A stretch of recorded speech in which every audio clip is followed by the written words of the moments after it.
regardez l'état de le sol devant l'ascenseur. Voilà, ça c'est juste des morceaux de dalles qui sont fissurés sur tout le long. Regardez l'étanchéité à ce niveau là. Regardez là, il y avait du ferraille, et ben tout est fondu. Là, regardez, j'arrive à bouger l'étanchéité avec mon tournevis. Là c'est creux, c'est ouvert même. Voyez. Voilà, regardez, le bout de ferraille, hop, il est parti. Le pire c'est ça. Et que là, mon tournevis, il rentre. Donc il y a de l'eau qui peut s'infiltrer par là. Arrivons plus loin ici. Sur l'autre côté c'est pareil. Bah, le ferraille elle est tellement morte que voilà, je tape et hop ça descend. Et là une grosse fissure à ce niveau là. Et comme toute cette partie de terrasse elle est remplie de la terre, ça n'a jamais été nettoyé. Donc je dis bien pour moi, ça n'a jamais été nettoyé vu tout ce que je vois. Donc ça demande un gros nettoyage. Sachant que sur ce secteur là il n'a pas plu pendant à peu près alentour d'une semaine. Et malgré tout, on a le remonté de l'humidité, ou on peut dire remonter de l'eau, jusqu'au presque près de la finition de la bitume. C'est un relevé d'étanchéité là. Et là tout ça, regardez, tout ça ça bouge. Hein. Tout ça ça bouge. Donc pour aujourd'hui, la recherche de fuite. Tout est clair, tout est devant vous, voyez, les infiltrations, surtout ce secteur là. Et là je pense que je vais faire une relevée d'étanchéité jusqu'à la partie de ferraille de l'ascenseur. Je vais faire une relevée d'étanchéité à ce niveau là aussi, tout ça, et après je vais venir la fermer avec du ciment. Par contre, regardez, un peu plus loin c'est pareil, c'est fait de même façon. Donc avant tout, la première chose, vous voyez des petites racines, la terre et tout ça. Donc là je fais un petit nettoyage pour moi. Ça, cette partie là elle fait une blocage d'eau. Donc on va nettoyer toute cette partie là pour que ça soit propre. Une fois que c'est propre, après on va essayer de le... Comme il y a un soleil, bon c'est une toute petite résidence hein, avec des vingtaines des habitants. Donc il n'y a pas grand chose, il n'y a pas beaucoup de monde. Et là on est équipé pardon. Elle était dure comme la chair de cochon, mais là je l'ai mis dans le soleil, donc elle est devenue lisse. C'est la membrane d'étanchéité. Donc je nettoie cette partie là et puis je vais faire en reprise complète d'étanchéité. J'espère que là vous voyez tout ce qui est trempé, j'espère que ça va sécher d'ici dans un peu de temps, parce que l'essentiel c'est qu'il faut qu'il soit sec avant de faire l'étanchéité. Si c'est mouillé, ça va jamais tenir. Regardez, je vous explique. Bon là j'ai ramassé un peu de la terre.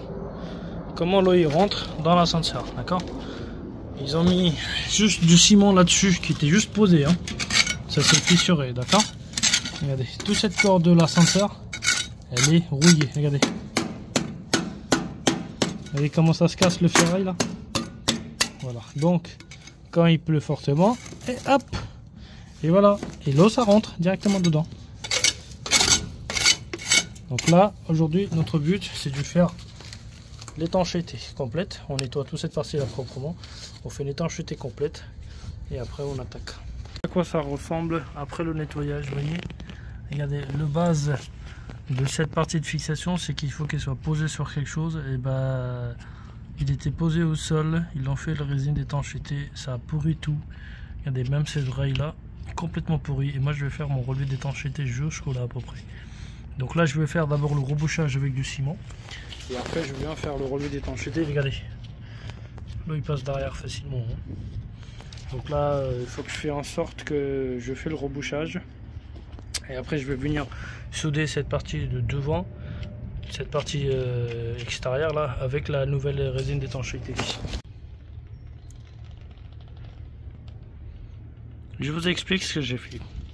À ce niveau là, comme le bitume elle n'est pas collée au mur, donc je l'ai ravancé sur tout le long et j'ai fait couler le ciment mélangé béton express, ciment maçonnerie et ciment pron, les trois matières pour que ça puisse coller facilement.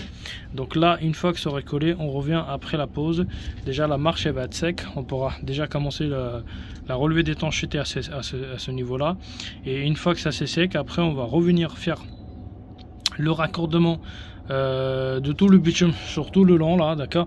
On aurait fait, une fois qu'on aurait fait tout le bitume, après on n'aura plus qu'à faire les légèrement relever là, ce secteur là, là où les raccords ils sont rouillés et tout ça.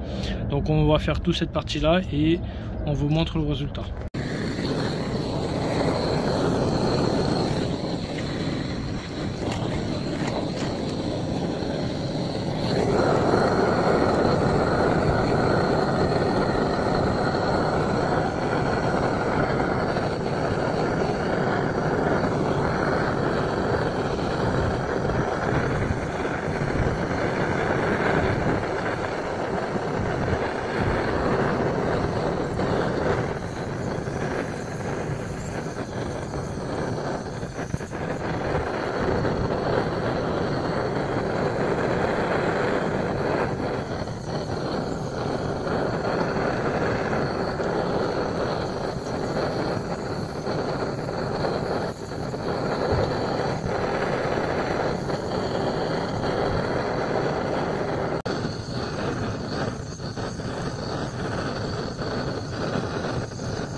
D'étanchéité, regardez à quoi ça ressemble. J'ai fait les relevés même à ce niveau là parce que c'est ici que c'est énormément fragile, donc l'eau il s'infiltre directement par là. Voilà, et là il y a le relevé que je l'ai fait. Bon, j'ai essayé de souder avec le bitume existant, ça a chauffé, ça a soudé automatiquement, il n'y a pas eu de problème. Voilà,